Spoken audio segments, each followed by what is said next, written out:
নাই। যদি বেশি বিলাসিতা দেন, সোনার চামচ দিয়ে সন্তানকে মানুষ করেন, তাহলে সন্তানকে ব্যর্থ সন্তান করার জন্য আপনিই দায়ী। ত্যাগের মাধ্যমে মানুষ সফল হয়, বিলাসিতার মাধ্যমে নয়। এই জন্য সন্তানকে বিলাসিতা থেকে দূরে রাখতে হবে। এই 5টা মৌলিক অধিকারের বাইরে কোনো অধিকার দেওয়ার প্রয়োজন নাই। কষ্ট করে মানুষ করতে হবে। যখন কষ্ট করে মানুষ হবে, তখন সে জীবনের বাস্তবতা বুঝবে, তখন সে জীবনে সফল হবে। এই জন্য 18-20 বছরের মধ্যে যতই অজুহাত আসুক, GPA 5 পেয়েছে তো কি হয়েছে, পঞ্চমে হোক, অষ্টমে হোক, দাখিলে হোক, আলিমে হোক, তাই মোটরসাইকেল কিনে দিতে হবে, তাই অ্যান্ড্রয়েড ফোন কিনে দিতে হবে, এটা ফালতুগিরি।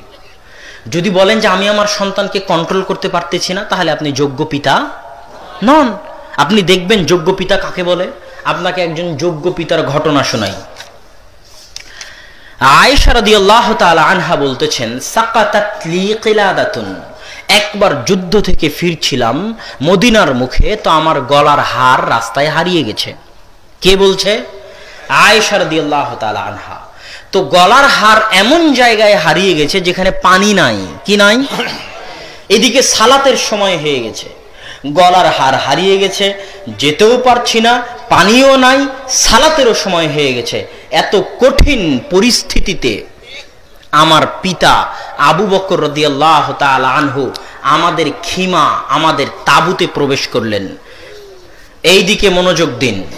আবু বকর রাদিয়াল্লাহু তাআলা আনহু তাঁবুতে খিমায় প্রবেশ করলেন। এমত অবস্থায় রাসূল সাল্লাল্লাহু আলাইহি ওয়াসাল্লামের ভাষায়, আয়েশা রাদিয়াল্লাহু তাআলা আনহুর ভাষায়, যে ফাথানা রাসাহু, রাসূল সাল্লাল্লাহু আলাইহি ওয়াসাল্লাম তার মাথা আমার রানের উপর দিয়ে শুয়ে আছেন। এমত অবস্থায় আমার পিতা তাঁবুতে প্রবেশ করলেন। এখন এই ঘরের মধ্যে 3 জন ব্যক্তি। একজন হচ্ছে পৃথিবীর সর্বশ্রেষ্ঠ নবী, সর্বশ্রেষ্ঠ রাসূল, সর্বশ্রেষ্ঠ ব্যক্তি মুহাম্মদ সাল্লাল্লাহু আলাইহি ওয়াসাল্লাম, যিনি জামাই হয়ে শ্বশুরের সামনে স্ত্রীর কোলে মাথা রেখে শুয়ে আছেন। পৃথিবীর সর্বশ্রেষ্ঠ রাসূল, সর্বশ্রেষ্ঠ মানুষ। আর দ্বিতীয় ব্যক্তিকে, যিনি হচ্ছেন নবী রাসূলদের পরে, আম্বিয়া ইকরামের পরে, আসমানের নিচে জমিনের উপরে সর্বশ্রেষ্ঠ মানুষ, আবু বকর রাদিয়াল্লাহু তাআলা আনহু, তিনি হচ্ছেন শ্বশুর। আর তৃতীয় মানুষকে আয়েশা রাদিয়াল্লাহু তাআলা আনহা, যিনি আল্লাহর রাসূলের শ্রেষ্ঠ স্ত্রীদের, জ্ঞানী গুণী পণ্ডিত পরহেজগার স্ত্রীদের, হাদিসের হাফেজ, কোরআনের হাফেজ, হাদিসের ব্যাখ্যাকার, কোরআনের তাফসীরকার, ফকিহবিদ। সাহাবীরা যখন কোনো মাসালা বুঝতে পারতেন না, তখন যার নিকটে যেতেন সেই বিদুষী, সেই মহিয়সী, সেই জ্ঞানী। আয়েশা রাদিয়াল্লাহু তাআলা আনহা হচ্ছেন তৃতীয়, যিনি তার স্বামীর সামনে এবং বাপের সামনে এই তাঁবুতে আছেন। তার হার হারিয়ে গেছে, তিনি তার মাথা দিয়ে আছেন তার স্বামীর কোলে, যিনি পৃথিবীর সর্বশ্রেষ্ঠ রাসূল। আর দাঁড়িয়ে আছেন তার পিতা, যিনি পৃথিবীর সর্বশ্রেষ্ঠ মানুষ, নবী রাসূলদের পরে।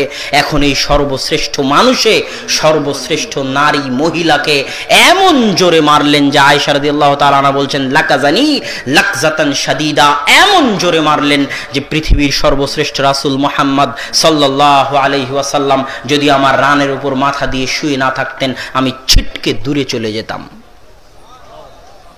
এর নাম পিতা। এর নাম কি? পিতা। যিনি এত মহান হওয়ার পরেও, এত মহান ব্যক্তির সামনে, আল্লাহ রাসূলের সামনে, এত মহান বেটিকে এবং বিবাহিত বেটিকে, অবিবাহিত নয়, কেমন বেটি? বিবাহিত বেটিকে জামাইয়ের সামনে বিবাহিত বেটিকে, জামাই যেমন তেমন জামাই, পৃথিবীর সর্বশ্রেষ্ঠ রাসূল, সর্বশ্রেষ্ঠ মানুষ মুহাম্মদ সাল্লাল্লাহু আলাইহি ওয়াসাল্লামের সামনে। তাহলে পিতা কত ব্যক্তিত্ববান, পিতা কত ভারাত্ববান, পিতার মর্যাদা, পিতার ব্যক্তিত্ব, পিতার ভারাত্ব কত বেশি যে তিনি এমনভাবে তার বিবাহিত মেয়েকে মারতে পারলেন। আর আপনার ছেলে আপনার নিকটে মোবাইল চায়, মোটরসাইকেল চায়, আর আপনি নিষেধ করতে পারেন না। বাড়ি থেকে টিভি বের করতে চান তো ছেলেরা নিষেধ করে, তাই টিভি বের করতে পারেন না। আপনি আবার পিতা, আপনি হচ্ছেন পিতা নামের কলঙ্ক। অতএব সম্মানিত উপস্থিতি, যোগ্য পিতা হওয়া শিখুন। এই তৃতীয় পয়েন্ট চলে গেল যে সন্তানকে 18-20 বছর বয়স হওয়া পর্যন্ত আপনি এই সুযোগ সুবিধাগুলো দিবেন না। তৃতীয় পয়েন্ট জরুরি।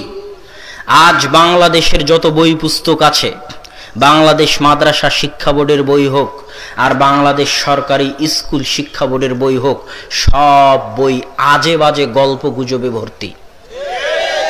হৈমন্তী, পদ্মা নদীর মাঝি, এগুলো কি শিখায়? রবীন্দ্রনাথ ঠাকুরের উপন্যাস ছোট গল্প পদ্মা নদীর মাঝি, পরকীয়া প্রেম নিয়ে লেখা। শেষ বিকেলের কান্না, নষ্ট নীড়, এগুলো হচ্ছে রবীন্দ্রনাথ ঠাকুরের লেখা গল্প, যেগুলো সব পরকীয়া প্রেম করে, পরকীয়া প্রেমকে ভিত্তি করে রবীন্দ্রনাথ ঠাকুর লিখে গেছে। ওই গল্পগুলো বাংলাদেশ মাদ্রাসা শিক্ষা বোর্ডের বইয়ে, ওই গল্পগুলো বাংলাদেশ স্কুল বোর্ডের বইয়ে স্থান পেয়েছে। আর আজ থেকে 5-10 বছর 15 বছর আগে ওমর রাদিয়াল্লাহু তাআলা আনহুর যে কাহিনী ছিল, আল্লাহর রাসূলের যে কাহিনী ছিল, কিছু সত্য কিছু মিথ্যা যাই থাকুক, সেগুলো সব বের করে ফেলে দেওয়া হয়েছে। কেননা যারা এই সিলেবাসগুলো প্রণয়ন করে তারাও জানে যে এই সিলেবাসে যা পড়ানো হবে তার প্রভাব সন্তানের উপর থেকে যাবে। তো আপনার সন্তান যদি এই বেহায়াপনা বেলেল্লাপনার গল্প, এই প্রেমের গল্প, পরকীয়া প্রেমের গল্প, রবীন্দ্রনাথ ঠাকুরের উপন্যাস পড়ে আর আগডুম বাগডুম গল্প করে পড়ে আর টম অ্যান্ড জেরির কার্টুন দেখে বড় হয়, তাহলে ওই সন্তানকে সৎ সন্তান করে গড়ে তোলা যাবে না। যদি সৎ সন্তান করে গড়ে তুলতে হয়, তাহলে আল্লাহ যাদের উপর দয়া করেছে, ইহদিনাস সিরাতাল মুস্তাকিম, হে আল্লাহ আপনি আমাদেরকে সরল সঠিক পথ দেখান।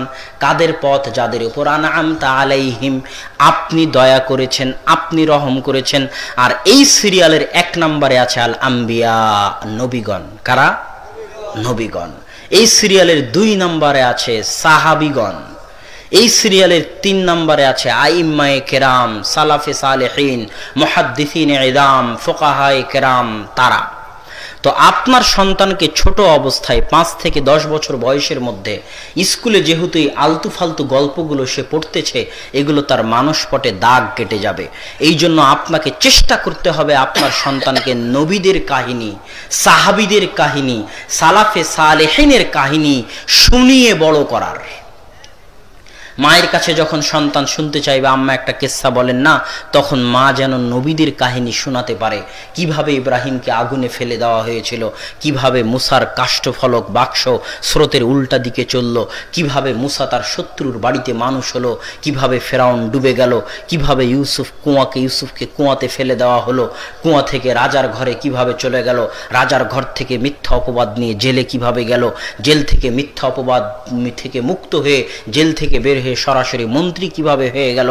এই যে নবী রাসূলদের বিশাল বিরাট শিক্ষণীয় কাহিনী, সাহাবীদের কাহিনী, সালাফে সালেহিনের কাহিনী, এগুলোর সাথে আপনার সন্তানের পরিচয় হতে হবে ছোটতেই। কখন? ছোটতেই। কেননা অল্প কিছুদিন পরেই সে যখন সিনেমা মুভির সাথে পরিচিত হবে, পেপার পত্রিকার সাথে পরিচিত হবে, তখন খেলোয়াড়দের সাথে পরিচিত হবে, তখন এই খেলোয়াড়দেরকে, এই মডেল নায়ক নায়িকাদেরকে, এই সিনেমা মুভির নায়ক নায়িকাদেরকে সে নিজের মডেল এবং আদর্শ বলে গ্রহণ করে নেবে নিজের অজান্তেই। আর ছোটতেই যদি তার সামনে মডেল থেকে যায় আবু হানিফা রাহিমাহুল্লাহর, ইমাম বুখারী রাহিমাহুল্লাহর, আহমদ বিন হাম্বালের, ইব্রাহিম আলাইহিস সালাতু ওয়াস সালামের, মুসা আলাইহিস সালাতু ওয়াস সালামের, মুহাম্মদ সাল্লাল্লাহু আলাইহি ওয়াসাল্লামের, ঈসা আলাইহিস সালাতু ওয়াস সালামের, তাদের মডেল যদি তাদেরকে সে যদি ছোটতেই বড় জায়গা দিয়ে ফেলে, উঁচু সম্মানের জায়গা দিয়ে ফেলে, তাহলে ভবিষ্যৎ জীবনে যতই অন্যায় অনাচার অপসংস্কৃতি বেহায়াপনার মুখোমুখি সে হোক না কেন, সে কোনোদিনই নবী রাসূল বাদে অন্য কাউকে আদর্শ মডেল হিসেবে গ্রহণ করবে না। এই জন্য এই চতুর্থ পয়েন্টের গুরুত্ব সীমাহীন ও অপরিসীম। আমি আপনাকে এখন পর্যন্ত যে 4টা কথা বলেছি, 5 থেকে 10 বছর বয়স পর্যন্ত, 1, সন্তানকে তাওহীদ আল্লাহর সঙ্গে পরিচয় করিয়ে দিতে হবে। 2, সন্তানকে আদব কায়দা আপনি শিখাবেন, মসজিদের ইমাম নয়। কে শিখাবে? আপনি শিখাবেন, এই সংকল্প আপনাকে করতে হবে। 3, 18-20 বছর বয়স পর্যন্ত সন্তানকে বেশি সুযোগ সুবিধা, বিলাসিতা, মোবাইল, মোটরসাইকেল ইত্যাদি অত্যাধিক সুযোগ সুবিধা থেকে দূরে রাখতে হবে। সন্তানের হাতে বেশি টাকা দেওয়া থেকে দূরে রাখতে হবে, যাবতীয় বিলাসিতা থেকে দূরে রাখতে হবে, তার মধ্যে ব্যক্তিত্ব ভারাত্ব আসার আগ পর্যন্ত। 4 মসজিদের সাথে তার সম্পর্ক তৈরি করতে হবে, বাপ বেটা মিলে মসজিদের খেদমত করতে হবে। 5 নবীদের কাহিনীর সাথে, সাহাবীদের কাহিনীর সাথে তাকে পরিচিত করে তুলতে হবে। এগুলো সব যদি আপনি আপনার সন্তানকে দিতে পারেন, তাহলে এরপরে আপনার সন্তান সারা পৃথিবীর যেখানেই যাক না কেন ইসলামের আদর্শের উপরেই থাকবে বলে আশা করা যায় ইনশাআল্লাহ। সম্মানিত উপস্থিতি, এটা একটা আদর্শ পরিবার গড়ে তোলার অংশ।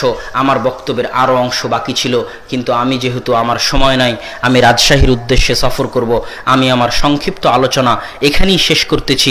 আল্লাহ সুবহানাহু তাআলা আমাদেরকে আদর্শ পরিবার গড়ে তোলার তৌফিক দান করুক, আল্লাহুম্মা আমিন। ওয়া আখির দাওয়ানা আনিল হামদুলিল্লাহি রাব্বিল আলামিন। আসসালামু আলাইকুম ওয়া রাহমাতুল্লাহি ওয়া বারাকাতুহু।